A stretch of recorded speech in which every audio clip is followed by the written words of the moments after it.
বিসমিল্লাহির রহমানির রহিম। সম্মানিত দর্শকবৃন্দ, আশা করি সবাই ভালো আছেন। বিএএসপি কমপ্লেক্সের পক্ষ থেকে আপনাদের সবাইকে জানাচ্ছি পবিত্র রমজানের শুভেচ্ছা ও মোবারকবাদ।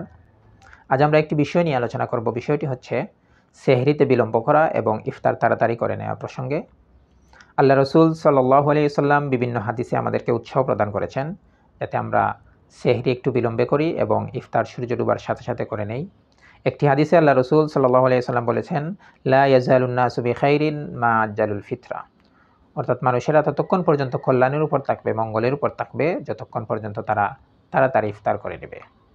অন্য একটি হাদিসে আল্লাহ রসুল সাল্লাল্লাহু আলাইহি ওয়াসাল্লাম বলেছেন, সালাসাতুন মিন আখলাকিল মুরসালিন, তিনটি বিষয় হচ্ছে সমস্ত নবীদের আখলাক, সমস্ত নবীদের চরিত্র ছিল তিনটি বিষয়।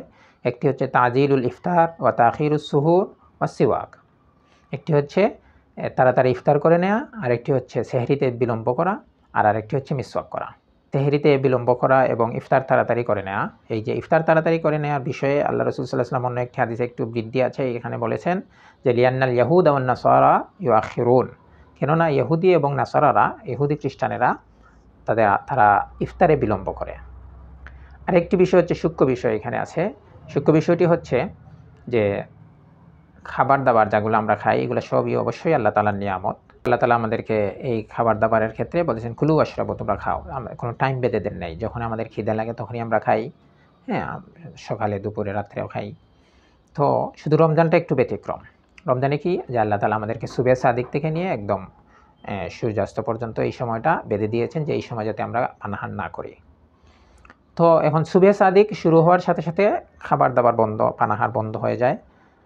তো আল্লাহ তাআলা একটি নিয়ামত খাবার দাবার, এই যে আল্লাহ তাআলা শেষ টাইমটা বেঁধে দিয়েছেন, আমরা আল্লাহ তাআলার এই যে শেষ টাইমটাকে গ্রহণ করলাম যে আল্লাহ তাআলা আপনার নিয়ামতটা, আমরা আপনার নিয়ামতটা গ্রহণ করতেছি। আপনি যখন আমাদেরকে হুকুম করতেছেন এর আগ পর্যন্তই আমরা নিয়ামতের মুখাপেক্ষী আপনার, এর জন্য আমরা সেহরিতে বিলম্ব করলাম। আবার ইফতারের ক্ষেত্রেও সেম, যে পুরা দিন আমরা হয়তো 12 ঘন্টা 13 ঘন্টা 14 ঘন্টার মতো আমরা না খেয়েছিলাম। এখন সূর্যাস্তের সাথে সাথে আল্লাহ তাআলার হুকুম চলে আসছে যে এখন আমরা খেয়ে নেব। এখন আমাদের কোনো শক্তি সামর্থ্য এরকম না, আমরা এখন আর খাবো না এরকম না। এখন আল্লাহ তাআলার হুকুম আসছে যে এখনই আমরা খেয়ে নেব। সাথে সাথে আমরা এই আল্লাহ তাআলার এই হুকুমটাকে গ্রহণ করে নিলাম। আল্লাহ তাআলার যে নিয়ামত ছিল খাবার দাবার এগুলা, এই নিয়ামতগুলোকে আমরা সাথে সাথে গ্রহণ করে নিলাম। অর্থাৎ আল্লাহ তাআলাকে আমরা এটাই দেখাতে চাইলাম যে আমরা আপনার হুকুমের মুখাপেক্ষী এবং আমরা আপনার নিয়ামতের মুখাপেক্ষী। এইটাই হচ্ছে অন্য একটি হিকমত, যে ইফতারের ক্ষেত্রে তাড়াতাড়ি করে নেওয়া এবং সেহরিতে বিলম্ব করা। আল্লাহ তাআলা আমাদের সবাইকে আমল করার তৌফিক দান করুন। ওয়া আখিরু দাওয়ানা আনিল হামদুলিল্লাহি রাব্বিল আলামিন।